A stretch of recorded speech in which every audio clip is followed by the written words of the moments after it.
आज Doubtnut app download करें। Doubtnut पर अपने सभी गणित, रसायन विज्ञान, भौतिक विज्ञान और जीव विज्ञान के डाउट्स का करो सफाया। बस प्रश्न की फोटो खींचो, एक ही प्रश्न को क्रॉप करो और तुरंत वीडियो सोल्यूशन पाओ। अभी डाउनलोड करें। प्रश्नानुसार यह कहा गया है कि एक कण जो कि सरल आवर्त गति कर रहा है, जिसका आयाम हमें 5 सेंटीमीटर तथा आवर्तकाल 4 सेकंड दिया हुआ है।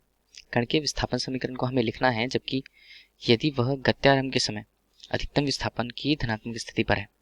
कण को गति आरंभ करने के बाद यदि आधे आयाम की स्थिति तक पहुंचने में लगे समय की गणना हमें इस प्रश्न में करनी है, जिसके अनुसार पहले हम कण की स्थिति के अनुसार उसकी आवर्त गति को देखेंगे।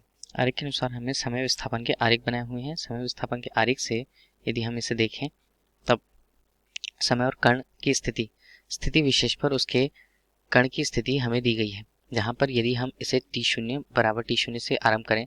प्रश्नानुसार यही पूछा गया है कि यदि गत्यारंभ के समय हम समय को 0 मानते हैं, तब अधिकतम विस्थापन धनात्मक स्थिति में कहा गया है। चूंकि धनात्मक स्थिति y की यहाँ पर ऊपर की ओर होगी और यहाँ से यहाँ तक की दूरी जो अधिकतम वह प्राप्त करता है उसे आयाम a से प्रदर्शित हम करते हैं।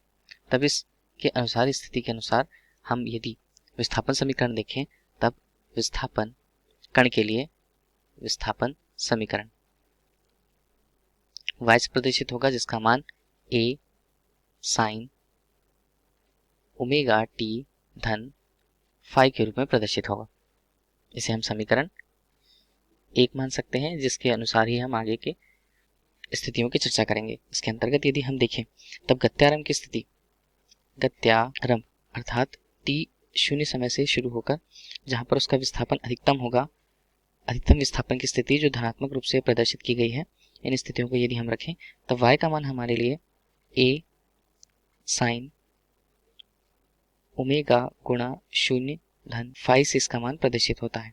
यदि इसे आगे हम हल करें, तब y का मान हमारे रूप से निश्चित रूप से a साइन फाई के रूप में प्रदर्शित, जहां y के लिए हमने इस मान को 1 के समक्ष रखा हुआ है। a बराबर a साइन फाई को प्रदर्शित करेगा, जहां a और a कट जाएंगे, यहाँ पर एक शेष फल बचेगा। तब साइन फाई के मान 1 के लिए हमारे पास फाई का मान पाई अनुपात 2 प्राप्त होता है। इस स्थिति पर हमने फाई का मान प्राप्त कर लिया है, अधिकतम विस्थापन की स्थिति।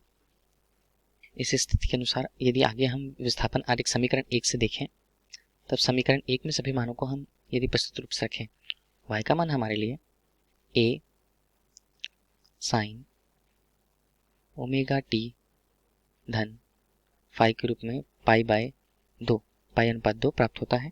y के मान जिसके लिए हम समीकरण देखें, a का मान आयाम के रूप में प्रश्न के अनुसार हमें इसका मान 5 सेंटीमीटर अर्थात 5 साइन ओमेगा t धन पाई बटे 2 दिया हुआ है, जहां स्थिति पर y का मान हमारे लिए t बराबर समय के आरंभ के लिए 5 साइन ओमेगा t के मान को t के मान के 0 होने पर इसका मान हमें पाई अनुपात 2 प्राप्त होता है। यही प्रश्न में पूछा गया था, पहली स्थिति जब हमें इसकी गणना करनी है विस्थापन की।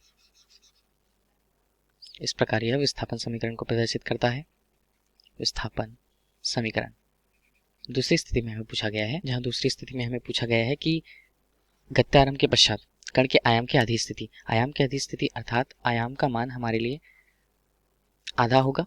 तब इस स्थिति पर हमें विस्थापन की गणना के अनुसार गणना प्राप्त करके समय की गणना करनी है, जहां y के समीकरण से यहाँ पर हम यदि देखें समीकरण 1 से y बराबर a साइन ओमेगा t धन फाई प्रदर्शित होता है यहाँ पर। अब यदि हम इस स्थिति पर देखें, तब आयाम का मान 1 अनुपात 2, जहाँ पर a साइन ओमेगा t के रूप में ओमेगा t धन पाई अनुपात 2 अर्थात 90 प्राप्त होता है। इस स्थिति पर a साइन पाई अनुपात 2 धन ओमेगा t से हम यदि इसे हल करें, चतुर्थांश के समीकरण के अनुसार इसका मान हमें a और a मुख्य रूप से 1 अनुपात 2 बराबर साइन के हल करने पर साइन पाई अनुपात 2 धन ओमेगा t, चूंकि यह 90 को बता रहा है, 90 अंश को, इस स्थिति पर साइन 90 धन की स्थिति पर इसका मान कॉस ओमेगा t हमें प्राप्त होगा, जहां इसका मान हमें 1 अनुपात 2 प्राप्त होता है। ओमेगा t के मान को प्राप्त करने के लिए कॉस को अगर इस तरफ हम ले जाएं, तब कॉस इनवर्स 1:2 हमें प्राप्त होता है, जिसका मान 60 डिग्री अर्थात पाई अनुपात 3 हमें प्राप्त होता है।